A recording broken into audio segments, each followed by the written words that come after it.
చిరుధాన్యపు పంటల్లో అత్యంత ప్రజాదరణ పొందిన పంట రాగి. రాగుల నుంచి కాల్షియం, ఇనుము లభిస్తాయి. తక్కువ పెట్టుబడితో స్వల్పకాలంలో చేతికి అందిరావడంతో రైతులు కొద్దిపాటి విస్తీర్ణంలో ఉత్తర కోస్తా, రాయలసీమ జిల్లాల్లో సాగు చేస్తుంటారు.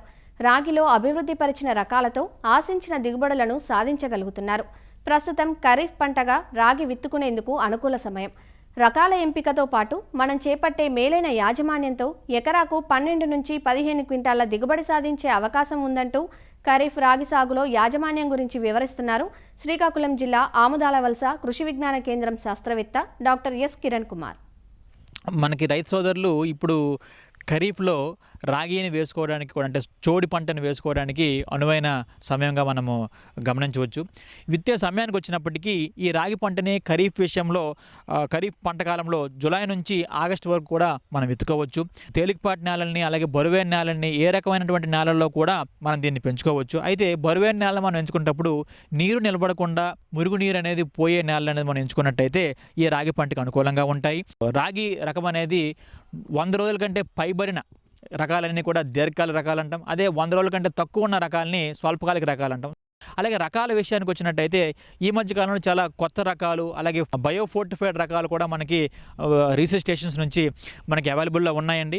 అందులో ప్రధానమైనది గోస్తని అనే రకం. ఈ గోస్తని అనే రకం అనేది 110 నుంచి 115 రోజుల్లో పంట చేతికొస్తూ 14 నుంచి 15 క్వింటాళ్ళు ఒక ఎకరాకి దిగుబడినిస్తూ ఇది మనకి అగ్గి తెగుల్ని, అలాగే పాంపోడ తెగుల్ని కూడా తట్టుకుంటుంది. దీంట్లో ప్రధానంగా జింకు, ఐరన్ అనేది చాలా పుష్కలంగా ఉంటాయి. ఇది ఒక ఫోర్టిఫైడ్ వెరైటీ. అలాగే ఇంద్రావతి అనే రకం, ఇది కూడా 115 నుంచి 120 రోజుల్లో మనకు పంట చేతికి వచ్చేస్తూ 14 నుంచి 15 క్వింటాళ్ళు ఒక ఎకరాకి దిగుబడినిస్తూ ఈ కాల్షియం, జింక్, అలాగే ఐరన్ అనేది పుష్కలంగా ఉంటుంది. ఇది కూడా బ్లాస్ట్కిను, అంటే అగ్గి తెగులకి, అలాగే పాంపోడ తెగులు కూడా తట్టుకొని పెరుగుతుంది.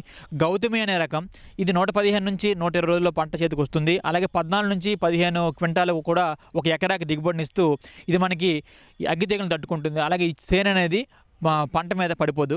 అలాగే వేగావతి అనే రకం, ఇది 110 నుంచి 115 రోజుల్లో పంట చేతికొస్తూ 14 నుంచి 15 క్వింటాలు దిగుబడి ఒక ఎకరాకి అందిస్తూ మనకి పాంపోడ తెగుల్ని, అలాగే అగ్గి తెగుల్ని కూడా మనకి తట్టుకొని పెరుగుతుంది. అలాగే ఇది కూడా చేను అనేది పడిపోకుండా ఉంటుంది. CFME 4 అంటాం, ఇది 110 నుంచి 115 రోజుల్లో పంట చేతికొస్తూ 15 నుంచి 16 క్వింటాలు దిగుబడిని ఇస్తుంది. ఇది కూడా మన చేను పడిపోకుండా ఉంటుంది. అలాగే ఒకేసారి కోతకొచ్చే రకం కాబట్టి దీన్ని మిషన్స్ వాడి మనం కోత కోయడానికి కూడా అనువుగా ఉంటుంది. శ్రీచైతన్య అనే రకం, ఇది 100 నుంచి 115 రోజుల్లో పంట చేతికి వచ్చేస్తూ 12 నుంచి 16 క్వింటాలు దిగుబడి ఇస్తుంది. ఎక్కువగా పిలకడ అనేది పెడుతుంది. అలాగే ఒకుల అనే రకం, ఈ ఒకుల అనేది 105 నుంచి 110 రోజుల్లో మనకి పంట చేతికి వచ్చేస్తూ 13 నుంచి 15 క్వింటాల వరకు కూడా దిగుబడిని అందిస్తుంది. వెన్నులు చాలా పెద్దవిగా, ముద్దగా ఉంటుంది. ఇది అగ్గి తెగుల్ని తట్టుకొని పెరిగే రకం అన్నమాట. అలాగే నేల తయారీ విషయానికి వచ్చినప్పటికీ మన రాగి అనేది చాలా చిన్న సైజు ఉన్నటువంటి విత్తనం కాబట్టి ఈ నేలని బాగా పౌడర్ లాగా నేలని అనేది దున్ని దాని తర్వాత మనము ఈ విత్తనాలని బ్రాడ్కాస్ట్ చేయడానికి వెజ్జల్లుకోవచ్చు. లేదా ఇదే రాగి పంటని మనం నారు పోసి కూడా మనం పెంచుకోవచ్చు అనమాట. అయితే ఈ నేలను దున్నేటప్పుడే ఎకరాకి ఒక 4 టన్నుల వరకు కూడా పశువుల ఎరువుని వేసి మనం కలిగి దున్నుకున్నట్టయితే ఎరువుల యాజమాన్యం కూడా చక్కగా చేసిన వాళ్ళం అవుతాం. విత్తనం మోతాదు విషయానికి వచ్చినప్పటికీ మనకి 2.5 కిలోలు విత్తనం అనేది ఒక ఎకరాకు నారు పోసి మనం పెంచుకున్నట్టయితే సరిపోతుంది. అలా చేసినప్పుడు 5 సెంట్ల నారుమడిలో ఈ 2.5 కేజీలు విత్తనాన్ని మనము జల్లేసి స్వల్పకాలిక రకాలైతే 21 రోజుల వరకు కూడా నారుమల్లో నారు పెంచి దాన్ని మనం ప్రధాన పొలంలో నాటుకోవచ్చు. అలాగే దీర్ఘకాలిక రకాలైతే 30 రోజుల వరకు కూడా నారు మళ్ళీ అది పెరిగిన తర్వాత దాన్ని మనము ప్రధాన పొలంలో నాటుకోవచ్చు. ఎజ్జల్లినప్పుడు దీన్ని ఒక 4 కేజీల విత్తనం అనేది ఒక ఎకరా అంతరికి కూడా సమానంగా జల్లుకున్నట్టయితే విత్తనం మోతాదు సరిపోతుంది. అలాగే విత్తన శుద్ధి విషయానికి వచ్చినప్పటికీ టైరామ్ కానీ, క్యాప్టాన్ కానీ, మ్యాంకోజెబ్తో కానీ 3 గ్రాములు ఒక కేజీ విత్తనానికి పొడిని కలిపి మనం దాన్ని విత్తన శుద్ధి చేసిన తర్వాత మనం విత్తుకున్నట్టయితే చీడపళ్ళు అనేవి రాకుండా మనం అరికట్టవచ్చు. విత్తే దూరం విషయానికి వచ్చినప్పటికీ మనం 15 సెంటీమీటర్ల వరుసకి 10 సెంటీమీటర్ల వరుసలోని మొక్కల మధ్య దూరాన్ని పెట్టుకున్నట్టయితే మనకి ఈ స్వల్పకాలిక రకాలు అనేవి అధిక దిగుబడులు ఇస్తాయి. అలాగే దీర్ఘకాలిక రకాల్లో 15 నుంచి 20 సెంటీమీటర్లు వరుసకి, అలాగే వరుసలోని మొక్కల మధ్య 15 సెంటీమీటర్లు పెట్టుకున్నప్పుడు మన కంకులు అనేవి బాగా వచ్చి దిగుబడులు అనేవి అధికంగా వస్తాయి. అలాగే ఎరువుల విషయానికి వచ్చినట్టయితే ఈ రాగి పంటకి చాలా తక్కువ మోతాదులోనే ఎరువులు అనేవి అవసరం అవుతాయి. కాబట్టి దీనికి ఖరీఫ్లో మనం సాగు చేసినప్పుడు 24 కిలోల నత్రజనిని, 12 కిలోల భాస్వరాన్ని, 8 కిలోల పొటాషియం ఇచ్చే ఎరువులను మనం వేసుకున్నట్టయితే సరిపోతుంది. అందుకు గాను 53 కిలోల యూరియాని, 75 కిలోల సింగిల్ సూపర్ ఫాస్ఫేట్ని, అలాగే 14 కిలోల ఈ మొరేట్ ఆఫ్ పొటాషియం మనం వేసుకున్నట్టయితే ఒక ఎకరాకి సరిపోతుంది. ఎరువుల్ని మనం వేసినప్పుడు కూడా మొత్తము ఎస్ఎస్పిని కానీ అలాగే మొరేట్ ఆఫ్ పొటాషియం కానీ మొత్తాన్ని నత్రజనిలో 2 భాగాలు చేసి ఒక సగభాగం అనేది చివరి దుక్కులో వేసుకొని మిగిలినటువంటి సగం నత్రజనిని కూడా విత్తిన 30 రోజుల తర్వాత మనం వేసుకున్నట్టయితే ఎరువుల యాజమాన్యం చక్కగా చేసిన వాళ్ళం అవుతాం. అలాగే దీంతోపాటు ఈ జింక్ లోపం ఏమైనా మనం గమనించినట్టయితే 20 కేజీల జింక్ సల్ఫేట్ని ఒక ఎకరాకి మనం నేలకు అప్లై చేయొచ్చు. లేని పక్షంలో ఈ మొక్కల మీద జింక్ తాలూకు లోపాన్ని మనం గమనించినప్పుడు జింక్ సల్ఫేట్ని ఒక 2 గ్రాముల 1 లీటర్ నీటి కలిపి కూడా మనం పిచికారీ చేసి దాన్ని అరికట్టవచ్చు.